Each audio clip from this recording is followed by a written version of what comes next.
How to practice Mel Bay using the principles of correct practice for guitar.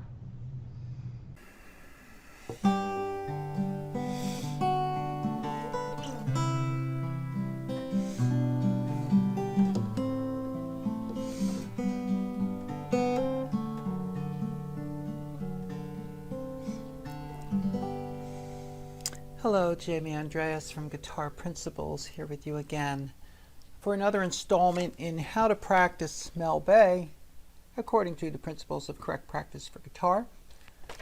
Mel Bay is great for your musical knowledge. It is absolutely horrible for your fingers without proper guidance. So I'm going to give you some more of that right now on the bottom of page 16. We have the song Melancholy. And this one really needs some guidance. Let me play it for you first.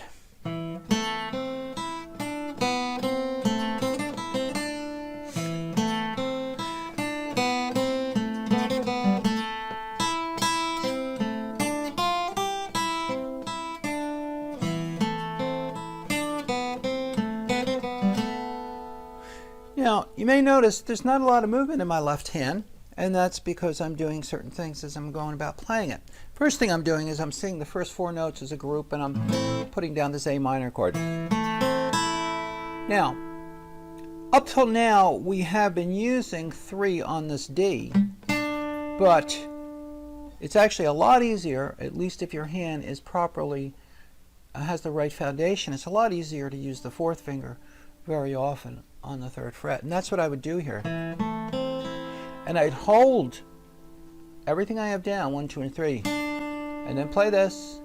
Now you have to remember, though, to lift both the 4th finger and the 1st finger, but hold 2 and 3 as you have that open beat. No reason to take off the 2 and 3. And then I go, now I continue, and there's that A note that I need, which is why I kept my finger on. Now for this run of 8th notes, I would just do it like that. I would still hold my fingers down. So even though you don't see any indication of that, and you would otherwise let things go and just do that, it's really best in the beginning to learn it like that. Now I continue. Same deal. Now I'm holding 2 and 3. Now on this second line, second measure,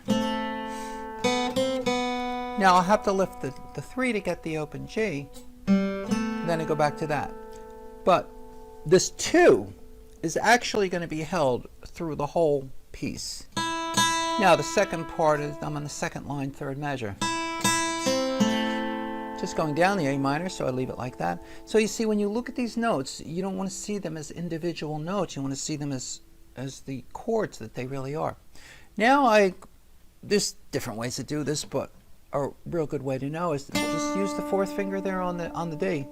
Still hold 2 and 3, and use 1 and 4 for those notes. Hold everything as we go into the 3rd line, and then I use that again, the 4th finger.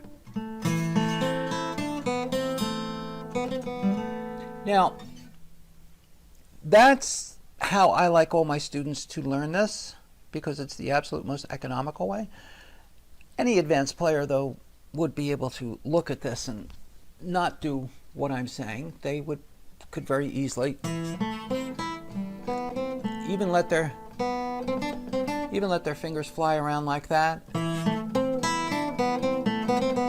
Okay, because after you're developed, you have lots of options, but it's always a good idea to learn things in the most optimal way first before you would depart from the optimal type of movement. Okay, so that is Melancholy at the bottom of page 16. Now, then there's notes on 17. We have notes on the A string. Again, as I've said in previous lessons, the 2-3 combination of fingers is very problematic. Be careful. As soon as I gave some exercises for it in the last lesson to get separation and independence between 2 and 3, because without careful training, every time you put down 2, your 3 is going to squeeze over, and that'll cause a problem in getting the next note. Okay, so be careful as you learn the notes B and C on the A string, the 5th string. Then on the next page, he just gives you more practice. No big deal here. Pay attention to the ledger lines. 2 ledger lines is the A note. It's on the line. Right below the first ledger line is B, and then on the first ledger line is C. Okay, so Buffalo Gals, nothing big deal here. Keep your fingers close. You know, remember to do things like this. When you play this note, and then you have the next string to play, don't even remove that finger. You can lift it to stop the sound, but don't take it off. That's, again, the most optimal way. And here, see, I'd hold my 3. I'm keeping continuous contact, except maybe here. I'll let go. If I wanted to keep contact, I could arrange to do so by having side of the hand contact, which is always a good idea. And we go on. See, on that second line, I'd hold my 3rd finger lightly on the string to guide my 1st finger to its note. That's the way you should learn it. Coming down now, which is just going down a scale. See how close my fingers stay? We don't want the fingers flying around. Always keeping contact when I can. Like here, I'll hold a 2. That makes it easy to find that F. Now I have no contact, so I'll be careful. Keeping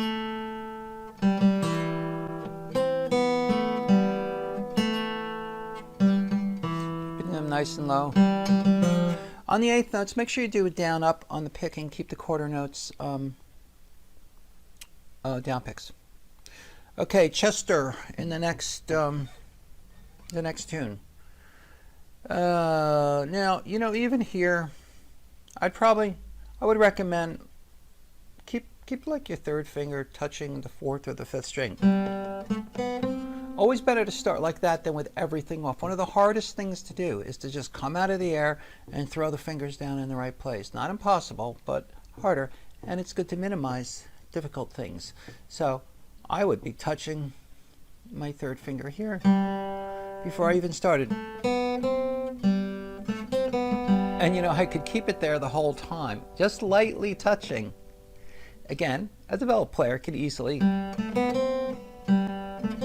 they can let their fingers do anything. But when you're first getting your skills together, hold that 3 lightly on the string. Continuing 2nd line.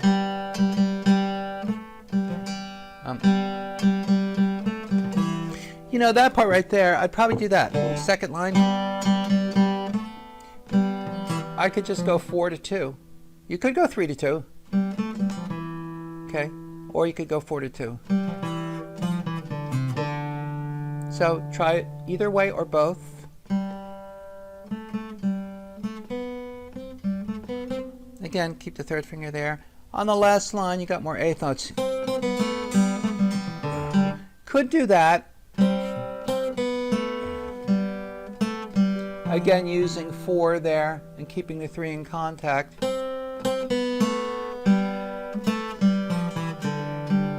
And then it's right there when I need it. So if you want to get more practice in using the 4 where you might think of using the 2, this is a good piece to do it on. The last line, if I didn't do it that way, I'd be like that. I'd have more time in the air with my fingers. And then hop the 3 over. Okay, that's individual choice. It's good to know, you know, both ways of doing it. I'm a great guitar player. And my students become great guitar players because I share with them all my practice and playing secrets.